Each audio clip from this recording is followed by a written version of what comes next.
Kekalkan Al-Quran sebagai imam kita, semoga kembali di dalam petunjuknya.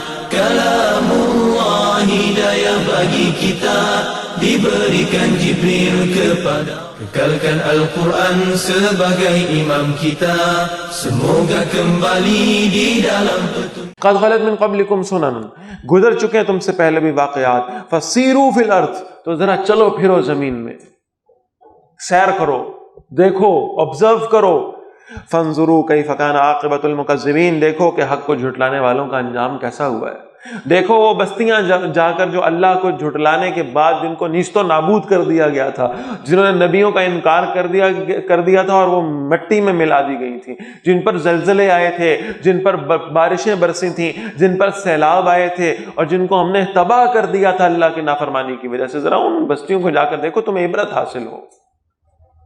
ھذا بیان للناس، یہ وضاحت ہے لوگوں کے لیے، وہدن اور ہدایت بھی، وموعظۃ للمتقین اور نصیحت ہے پرہیزگاروں کے لیے۔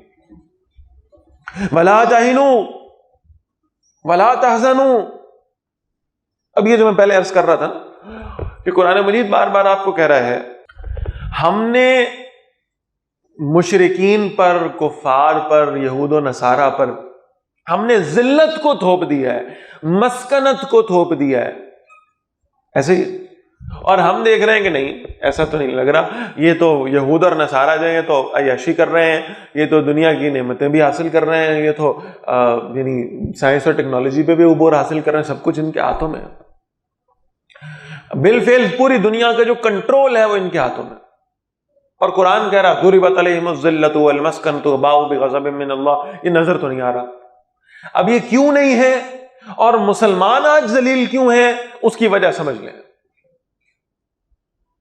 اور یہ آپ 1000 اگر پوائنٹس اٹھائیں اور اس پر کوئی سیمینارز منعقد کرائیں اور اس پہ گفتگویں کرائیں کہ مسلمانوں میں یہ چیز چلی گئی، یہ چیز چلی گئی، یہ چیز چلی گئی، یہ ساری باتیں اپنی جگہ پر درست ہوں گی، ایک ون لائنر ہے جو ان تمام مسائل کی جڑ ہے، اور وہ کیا ہے، اس کو سمجھ لیں۔ قرآن کہہ رہا ہے ولا تہنوا، مسلمانوں ہمت نہ ہارو، ولا تحزنوا، اور غم نہ کرو، وانتم الاعلون، اور تم ہی غالب آؤ گے، ان کنتم مؤمنین، اگر تم ایمان والے ہوئے تو۔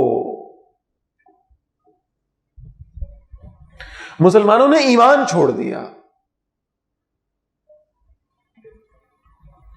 مجھے اقبال نے کہا تھا نا کہ خرد نے کہہ بھی دیا لا الہ تو کیا حاصل، دل و نگاہ مسلمان نہیں تو کچھ بھی نہیں۔ اب کلمے تو پڑھ رہے ہیں، اقرار تو کر رہے ہیں، کچھ کسی نہ کسی انداز کی نمازیں بھی پڑھ رہے ہیں، کچھ نہ کچھ روزے بھی رکھ رہے ہیں، سب کچھ ہو رہا ہے۔ کتنے لوگ ہیں ہزاروں لاکھوں کی تعداد میں جو بیت اللہ کے ساتھ لپٹ لپٹ کر دعائیں مانگتے ہیں اللہ سے کہ اللہ اس امت کو اس ذلت سے بچا لے، اللہ اس کو دوبارہ عروج عطا فرما دے، دین کا دوبارہ غلبہ ہو جائے۔ کتنے لوگ ایسے تہجد گزار موجود ہیں، حج عمرے کرنے والے موجود ہیں، کلمہ پڑھنے والے موجود ہیں، نمازیں پڑھنے والے، چاشت اشراق اوابین پڑھنے والے ہیں، لیکن امت اپنے مجموعی حالات کے اعتبار سے پستیوں میں گرتی جا رہی ہے، پستیوں۔ اتنی لمبی کلم نے گفتگو کی سود کے حوالے سے۔ آپ دیکھیں آج ہمارے سیمینارز ہوتے ہیں، ہماری یعنی وہ جو ٹیلی ویژن پہ پروگرامز اور ٹاک شوز ہوتے ہیں، وہاں سے لے کر کسی گلی محلے کے کونے پہ بیٹھے چارپائی پہ 4 لوگ بھی ایک ہی گفتگو کر رہے ہیں، معیشت کیسے ٹھیک ہوگی، معیشت کیسے ٹھیک ہوگی، معیشت کیسے ٹھیک ہوگی۔ اللہ کے بندو، آپ بھائی کیا کریں، بھائی IMF کے پاس چلے جائیں، فلاں کو وزیر خزانہ لگا دیں، یہ ٹیم لے آئیں، وہ ٹیم لے آئیں، یہ کر لیں، وہ کر لیں، انفلیشن کم کر دیں، فلاں کر دیں، یہ جو مرضی تم کر لو، اللہ کی قسم یہ معیشت ٹھیک نہیں ہوگی جب تک تم سود سے جان نہیں چھڑاتے، نہیں ہوگی۔ جب تک ہم نے اللہ کا حکم مانا ہی نہیں، اور جب تک ہم اللہ اور اللہ کے نبی سے جنگ میں ہیں، ہم کیسے ٹھیک ہو سکتے ہیں؟ اور اس کی بنیادی وجہ یہ ہے کہ ایمان کا ہے۔ ہم نے بڑی بڑی تحریکیں چلائی ہیں، جماعتیں بنائی، سب کچھ ہوا، سب کچھ چل رہا ہے، اب بھی چل رہا ہے، لیکن یہ بات ذہن میں رکھیے گا کہ آپ نماز کی تحریک چلا کے 10 لوگوں کو نماز پڑھنے پر تو راغب کر سکتے ہیں، لیکن اصل بات یہ ہے کہ وہ ان کی نمازیں ویسے ہی ہوں گی کہ بس وہ فرض ادا ہو رہا ہے اور سر سے بوجھ اتر رہا ہے، تو یہ تو ہو جائے گا. لیکن اصل شاید ضرورت کس بات کی ہے کہ ان میں ایمان کی تحریک کو بڑھایا جائے، ان میں ایمان پیدا کرنے کی کوشش کی جائے، انہیں اللہ اور اللہ کے رسول صلی اللہ علیہ وسلم پر یقین اور توکل کرنے والا بنا دیا جائے، آخرت کا یقین ان کے دلوں میں پیدا کرنے کی کوشش کی جائے. اگر یہ واقعی ایمان والے ہیں تو اللہ فرما رہا ہے کبھی مغلوب نہیں ہو سکتے، اور اگر آج یہ مغلوب ہیں تو اس کا مطلب ہے کہ ایمان کی کمزوری ہے، یقین کی کمزوری ہے، توکل کی کمزوری ہے، اللہ پہ بھروسے کی کمزوری ہے.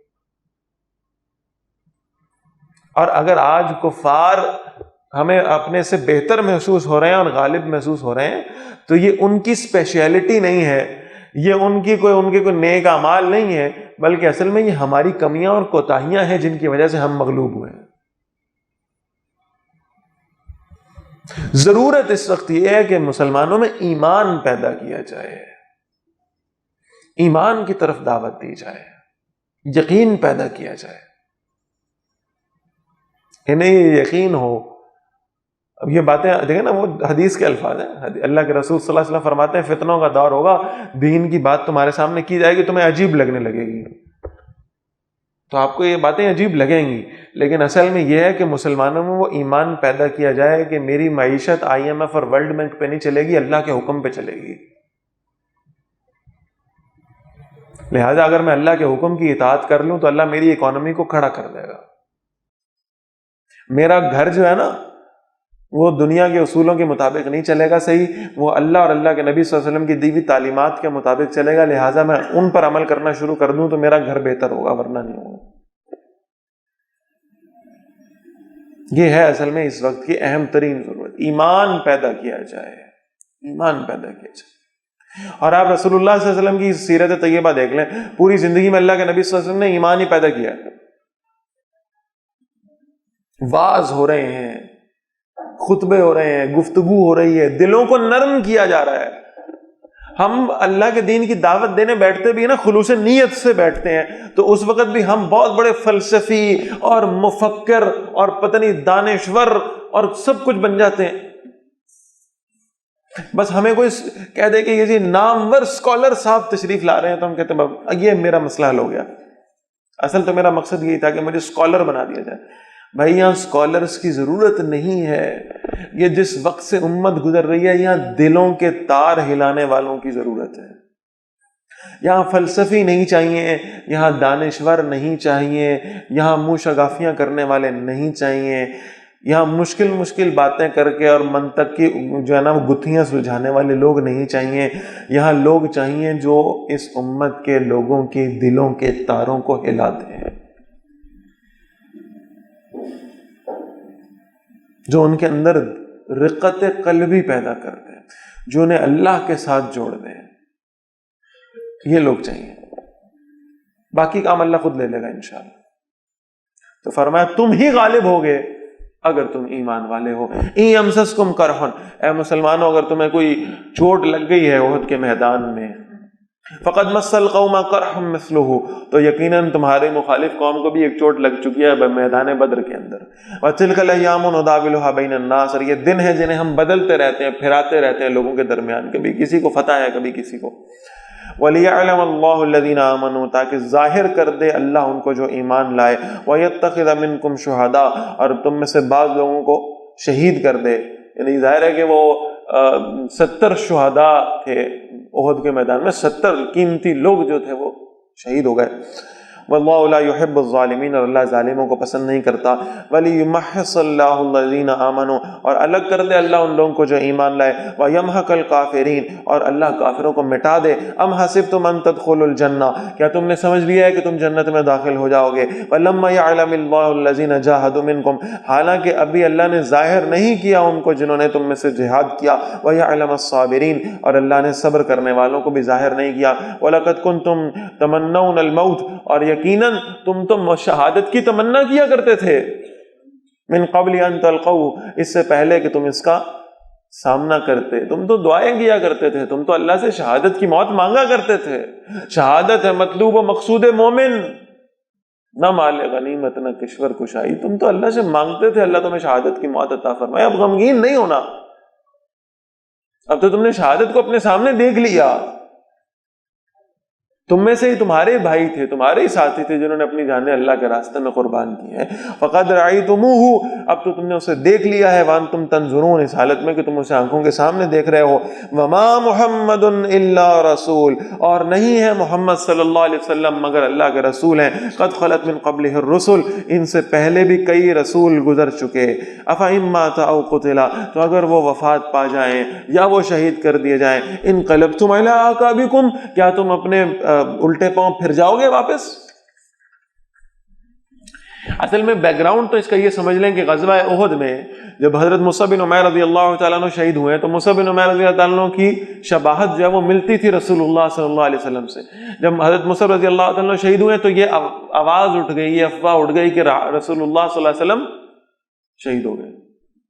اور ظاہر ہے کہ صحابہ رضوان اللہ علیہم اجمعین کی جو جذباتی وابستگی رسول اللہ صلی اللہ علیہ وسلم کے ساتھ تھی، اس میں کوئی شک و شبہ ہی نہیں ہے. لہٰذا بہرحال رسول اللہ صلی اللہ علیہ وسلم کی شہادت کی بات سن کر وہ ایک دم سارے کے سارے جو ہے نا وہ ڈھیلے پڑ گئے، ہمت ٹوٹنے لگی. ایک ظاہر ہے غم کی کیفیت تھی اور بڑی نیچرل کیفیت ہے. اس پر کہا جا رہا ہے کہ تم یہاں رسول اللہ صلی اللہ علیہ وسلم کی صرف ذات کے لیے نہیں آئے، تم اللہ کے دین کے لیے آئے ہو. اور اگر اللہ کے رسول صلی اللہ علیہ وسلم کو موت آ جائے یا آپ صلی اللہ علیہ وسلم شہید ہو جائیں تو کیا تم اپنا دین چھوڑ کے واپس لوٹ جاؤ گے؟ اور اسی آیت کا پھر دیکھیے کہ وہ کیسا واقعہ ہے زبردست کہ جب اللہ کے رسول صلی اللہ علیہ وسلم کی وفات کی خبر ہوئی ہے تو حضرت ابوبکر رضی اللہ تعالیٰ عنہ سیدہ عائشہ رضی اللہ تعالیٰ عنہ کے حجرے میں داخل ہوئے ہیں. انہوں نے رسول اللہ صلی اللہ علیہ وسلم کے چہرے سے چادر ہٹائی، پھر آپ صلی اللہ علیہ وسلم کے ماتھے پہ بوسہ لیا. حضرت ابوبکر کے آنسو کے قطرے حضور صلی اللہ علیہ وسلم کے ماتھے پہ گرے اور پھر حضرت ابوبکر رضی اللہ عنہ نے کہا یا خلیلہ، اے میرے دوست، یا نبی، اے میرے نبی، اللہ آپ پر دو اموات کو جمع نہیں کرے گا. آپ کو جو ایک موت آنی تھی وہ آ چکی، اللہ آپ پر دو اموات کو جمع نہیں کرے گا. اور پھر حضرت ابوبکر رضی اللہ عنہ باہر آئے تو باہر ایک عجیب منظر، مسلمان سارے پریشان، غمگین، آنکھوں میں آنسو، اور حضرت عمر رضی اللہ عنہ تلوار لے کر کھڑے اور کہہ رہے ہیں کسی نے اب اگر یہ کہا نا کہ محمد صلی اللہ علیہ وسلم فوت ہو گئے میں اس کی گردن اتار دوں گا. وہ ماننے کو تیار نہیں ہے حضرت عمر رضی اللہ تعالیٰ عنہ کہ حضور صلی اللہ علیہ وسلم وفات پا گئے. یہ ہے محبت کی شدت، یہ ہے جذبات کی شدت. لیکن ظاہر ہے حضرت ابوبکر رضی اللہ تعالیٰ عنہ معاملہ فہم آدمی تھے، وہ تشریف لائے اور پھر انہوں نے آ کر کہا لوگوں اگر تم میں سے کوئی محمد صلی اللہ علیہ وسلم کی عبادت کرتا تھا تو جان لو کہ محمد صلی اللہ علیہ وسلم دنیا سے رخصت ہو گئے، اور تم میں سے جو اللہ کی عبادت کرتے ہیں وہ بھی جان لیں کہ اللہ کو کبھی موت نہیں آنے والی. اور پھر حضرت ابوبکر رضی اللہ تعالیٰ نے یہ آیت پڑھی وما محمد الا رسول قد خلت من قبلہ الرسل افإن مات او قتل انقلبتم من اعقابکم. تو حضرت عمر رضی اللہ تعالیٰ کہتے ہیں کہ وہ ایسے کھڑے تھے نا تلوار، کہتے ہیں میں اپنے گھٹنوں کے بل نیچے گر گیا، تلوار میرے ہاتھوں سے چھوٹ گئی اور میں نیچے گر گیا، اور مجھے محسوس ہوا کہ شاید قرآن کی یہ آیت آج ہی نازل ہوئی ہے. اسی موقع کے لیے اتنے یعنی بر وقت سپاٹ کے اوپر حضرت ابوبکر رضی اللہ تعالیٰ نے اس آیت کی تلاوت کی جب رسول اللہ صلی اللہ علیہ وسلم دنیا سے رخصت ہوئے. تو افإن مات، اگر وہ وفات پا جائیں، او قتل، یا وہ شہید کر دیے جائیں، انقلبتم علی اعقابکم، کیا تم اپنا دین چھوڑ کر، کیا تم اپنا راستہ چھوڑ کر الٹے پاؤں پیچھے چلے جاؤ گے؟ وَمَن يَنْقَلِبْ عَلَىٰ عَقِبَيْهِ تو جو کوئی الٹے پاؤں پھر گیا فَلَن يَضُرَّ اللَّهَ شَيْئًا تو ہرگز وہ اللہ کا کچھ نہیں بگاڑ سکے گا. وَسَيَجْزِي اللَّهُ الشَّاكِرِينَ اور اللہ جلد ہی شکر کرنے والوں کو اجر عطا فرمائے گا. وَمَا كَانَ لِنَفْسٍ أَن تَمُوتَ إِلَّا بِإِذْنِ اللَّهِ اور ممکن نہیں ہے کسی جان کے لیے کہ وہ مر جائے، اسے موت آ جائے، إِلَّا بِإِذْنِ اللَّهِ لیکن اللہ کے حکم سے. کتابا مؤجلا یہ ایک لکھا ہوا وقت ہے، ہر ذی روح کو موت آنی ہے اور اس کی موت کا وقت اللہ نے مقرر کیا ہوا ہے. وَمَن يُرِدْ ثَوَابَ الدُّنْيَا اور جو کوئی دنیا کا بدلہ چاہتا ہے نُؤْتِهِ مِنْهَا ہم اسے وہ دنیا کا بدلہ دے دیتے ہیں. وَمَن يُرِدْ ثَوَابَ الْآخِرَةِ اور جو کوئی آخرت کا بدلہ چاہتا ہے نُؤْتِهِ مِنْهَا ہم اسے اس میں سے بھی دے دیتے ہیں. وَسَنَجْزِي الشَّاكِرِينَ اور جلد ہی ہم شکر کرنے والوں کو جزا عطا فرمائیں گے. وَكَأَيٍّ مِّن نَبِيٍّ اور کتنے ہی نبی ایسے گزرے قاتل معه ربیون کثیر ان کے ہمراہ جنگ کی بہت سے اللہ والوں نے. فما وہنوا لما اصابهم فی سبیل اللہ پھر انہیں ہمت نہیں ہاری اس پر جو تکلیف انہیں پہنچی اللہ کے راستے میں. وما ضعفوا نہ ہی وہ کمزور پڑے. وما استکانوا نہ ہی وہ باطل کے سامنے دبے. واللہ یحب الصابرین اور اللہ صبر کرنے والوں کو، اللہ کے راستے میں ڈٹ جانے والوں کو، استقامت رکھنے والوں کو پسند فرماتا ہے. وما کان قولهم الا ان قالوا اور نہیں تھی ان کی دعا مگر یہ کہ انہوں نے اللہ سے التجا کی، درخواست کی. ربنا اغفر لنا ذنوبنا اے ہمارے رب ہمارے گناہوں کو معاف فرما. واسرافنا فی امرنا اور ہم نے جو زیادتیاں کی ہیں اپنے کاموں میں ان کو بھی معاف فرما. وثبت اقدامنا اور ہمارے قدموں کو جما دے، ہمیں اپنے راستے میں استقامت عطا فرما دے، ثابت قدمی عطا فرما دے. وانصرنا علی القوم الکافرین اور ہمیں کافر قوموں کے بدلے میں ہماری مدد فرما. فآتاہم اللہ ثواب الدنیا اللہ نے انہیں دنیا کا بدلہ عطا فرمایا. وحسن ثواب الآخرہ اور آخرت کا بدلہ تو کیا ہی خوبصورت ہے اور کیا ہی بہترین ہے. واللہ یحب المحسنین اور اللہ نیکی کرنے والوں کو پسند فرماتے ہیں. یا ایھا الذین آمنوا اے ایمان والو ان تطیعوا الذین کفروا اگر تم ان کا کہنا مانو گے جنہوں نے کفر کیا. یردوکم علی اعقابکم وہ تمہیں الٹے پاؤں پھیر دیں گے، تمہیں واپس کفر کی طرف لوٹانے کی کوشش کریں گے. فتنقلبوا خاسرین پھر اگر تم پلٹ گئے تو خسارہ پانے والوں میں سے ہو جاؤ گے. بل اللہ مولاکم بلکہ اللہ تمہارا حامی ہے. وہو خیر الناصرین اور وہ بہترین مددگار ہے. سنلقی فی قلوب الذین کفروا الرعب ہم ان قریب ڈال دیں گے ان لوگوں کے دلوں میں روب جنہوں نے کفر کیا ہے. بما اشرکوا باللہ اس لیے کہ انہوں نے اللہ کے ساتھ شرک کیا. ما لم ينزل به سلطانا جس کے لیے اللہ نے کوئی دلیل نہیں اتاری. وماواہم النار اور ان کا ٹھکانہ جہنم ہے. وبئس الظالمین اور یہ ظالموں کے لیے بڑا برا ٹھکانہ ہے. وَلَقَدْ صَدَقَكُمُ اللَّهُ وَعْدَهُ اور یقیناً اللہ نے تم سے اپنا وعدہ سچ کر دکھایا. إِذْ تَحُسُّونَهُمْ بِإِذْنِهِ جبکہ تم قتل کر رہے تھے کافروں کو اللہ کے حکم سے. حَتَّى إِذَا فَشِلْتُمْ یہاں تک کہ تم ڈھیلے پڑ گئے. وَتَنَازَعْتُمْ فِي الْأَمْرِ اور تم نے باہم جھگڑا کیا فیصلے کے بارے میں. وَعَصَيْتُمْ اور تم نے نافرمانی کی. اب یہاں ذرا رک جائیں، یہ بہت اہم مقام. یہ ذکر ہو رہا ہے اصل میں ان لوگوں کا جن کو نبی اکرم صلی اللہ علیہ وسلم نے ایک دستے کو تعینات کیا تھا اور ان کو یہ حکم دیا تھا عقبی پہاڑی کے اوپر، اور انہیں یہ حکم دیا تھا غزوہ احد میں کہ تم اگر دیکھو کہ ہم شکست پا گئے اور تم ہماری لاشوں کے لگے ہوئے ڈھیر بھی دیکھو تو تب بھی تم نے اپنا مقام نہیں چھوڑا. اور اس کے باوجود ان میں سے کچھ حضرات نے وہ مقام چھوڑا اور اپنے امیر کے حکم کی خلاف ورزی کی. اور اس کے بعد مسلمانوں کو یعنی جو فتح تھی وہ شکست میں تبدیل ہوئی کہ خالد بن ولید رضی اللہ تعالیٰ اس وقت مسلمان نہیں تھے، مشرکین کی طرف سے لڑ رہے تھے. وہ عقبی طرف سے آئے اور انہوں نے آ کر حملہ کیا پیچھے سے اور 70 صحابہ شہید ہو گئے. یہ ہے واقعہ جس طرح سے کتابوں میں لکھا ہوا ہے. لیکن تھوڑا سا اب اس میں تصحیح فرما لیں ذرا. پہلی بات یہ کہ یہاں جو الفاظ ہیں وَعَصَيْتُمْ اور تم نے نافرمانی کی، ہم صحابہ رضوان اللہ علیہ مجمعین سے یہ گمان ہی نہیں کر سکتے کہ رسول اللہ صلی اللہ علیہ وسلم کے نافرمان لوگ تھے، معاذ اللہ.